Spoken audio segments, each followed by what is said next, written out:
I loved this film growing up, so I thought, why not let's just do a review for Halloween.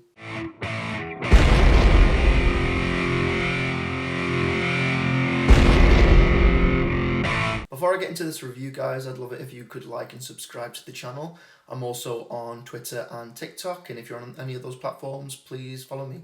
So the title to this one's called Misery. It stars James Caan and Kathy Bates, and oh my god, like, I can't even remember the first time I watched this.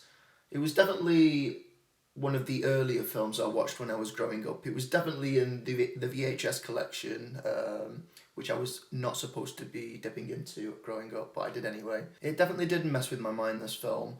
And the fact that it's got such a small cast as well, it's just so powerful, the story.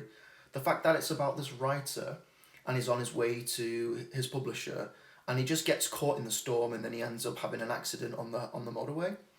And then there's this woman that comes to find him and nurses him back to health. But obviously she's a lunatic, she's a crazed fan that really loves him. And then obviously she gets to the point that she doesn't just love him as a writer, she loves him as a person, but she's just so deranged. And later on you just find that. And Kathy Bates, she just does this so well. She's such an amazing actress. I loved her in American Horror Story. She's brilliant in that. Pretty much anything that she's done, and she won a lot of awards for this movie as well. I remember it was the same year as Pretty Woman, and I ended up watching the awards from it, and it was her. She was up against Pretty Woman, and she won it. Kathy Bates, she won the award, and you know that just says a lot. She's just absolutely magnificent, and I watch this all the time. You know, it's just one of those films that I could just watch over and over again, and even more so the fact that Halloween is just only a couple of days away, and I would really recommend this if you've not already seen it.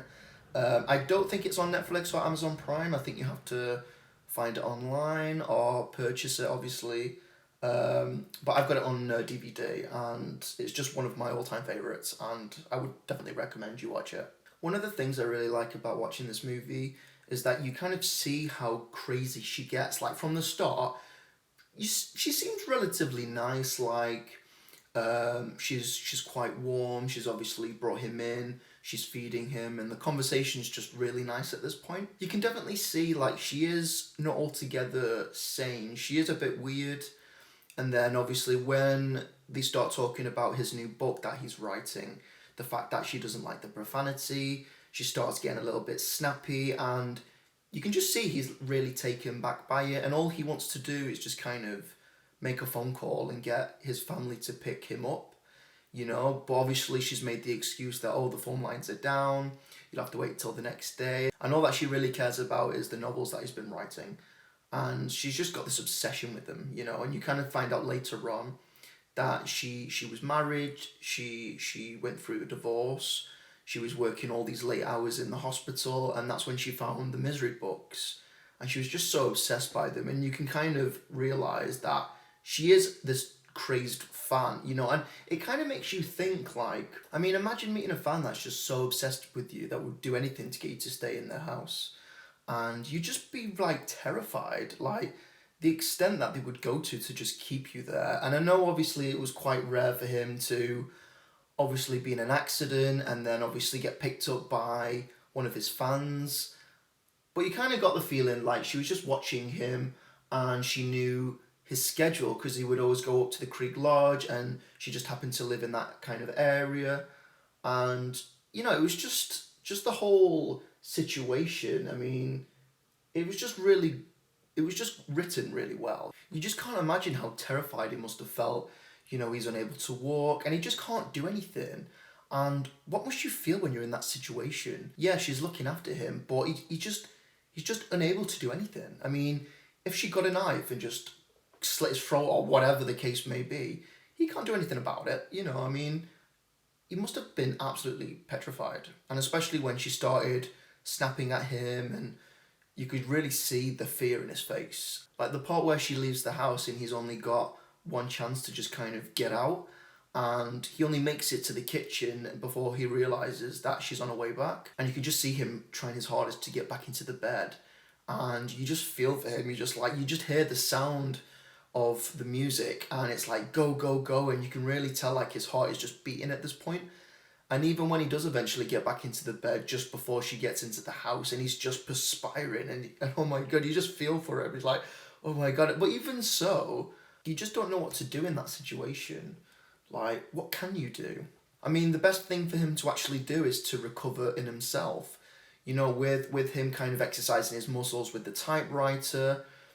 But even so, when he does actually leave the room again, she does actually find out because of the little penguin, and it's kind of facing differently, and she finds that out. And then, I mean, I think we can all agree the scene that really disturbed me the most was when she just basically bashes his feet in with the hammer, hobbling as she calls it, and I'm like, oh my God, how, like, it was so vivid. I mean, it must have shocked the nation when that actually happened. I mean, because you'd never really seen anything like that. Well, I hadn't, obviously, at that point. I watched this at a very young age, but I think that was why this film probably did so well, because it was just such a shock. It definitely brought that shock factor, like a crazed fan to actually get to that point of like hitting him with a hammer. The fact that he can't even move and he can't even walk anymore because of what she'd done to him, and I'm just like, oh my God.